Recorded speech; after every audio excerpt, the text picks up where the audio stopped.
जब भी कॉन्फ्लिक्ट सुनते हैं तो क्या होता है ना, हमको लगता है कि इट्स लाइक एक इमेज आती है दिमाग में, या तो वॉर की इमेज आती है, या फिर लगता है या तो फिजिकल ऑल्टरकेशन है या फिर वर्बल ऑल्टरकेशन है. But in actuality it is essentially what ma'am said. It is a difference in opinion, it is a disagreement between two or more people, right? How that manifests into the workplace is a little different, and that is basically what I want to kind of talk about.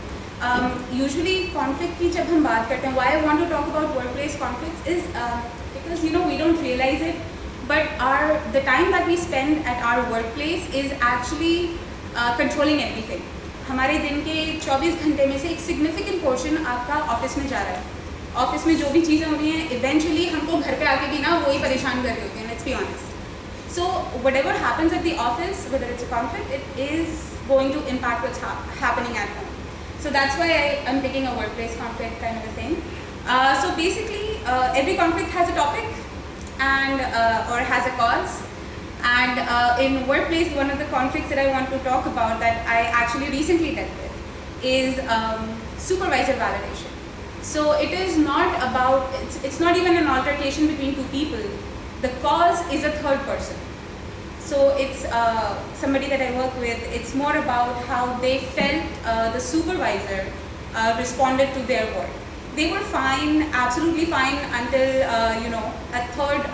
another employee. Let's actually give them names. Let's talk about employee A. Employee A has been working at a particular location for a significant amount of time, and they've been doing their work diligently and quite well. Now they don't feel they are being appreciated by their supervisor. It is not, whether that is the case or not is a separate issue, but that is what they feel. And they're fine with it, that is how my supervisor is, that is how the situation is. But now a new employee enters, employee B, and they are being praised for a similar job, right? And so it's not really a verbal conflict, it's more of a dissatisfaction that arises. Hey, why was I not praised for this particular job? And that is kind of something that resulted into, over time, that resulted into dissatisfaction between these two employees and how they behaved. So what it impacted was how they could work together. And that becomes a challenge when you're managing a team, because if two people can't work together, it becomes basically, for lack of a better term, it becomes useless, right?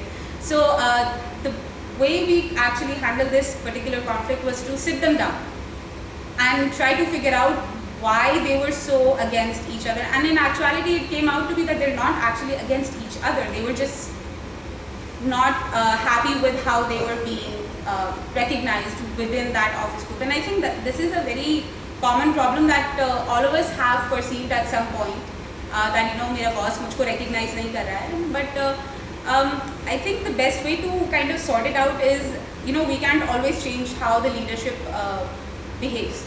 But what we can do is keep an open communication within ourselves. And so that's essentially what we did. We opened the communication channels for those two people before we put them in a team together. And it turns out that they actually had similar ideas. They had, they were better together. Working together, they were able to expand on that idea and deliver a much better product than they were before. So I guess that's basically what I have for a workplace conflict. Mainly it's dissatisfaction. So in addition to disagreement or difference in opinion, I think dissatisfaction becomes a major cause that kind of fuels a conflict. And again, what ma'am said, emotions kind of come into play a lot in how we represent that conflict and how we deal with it. So that's pretty much all I have for that. Thank you.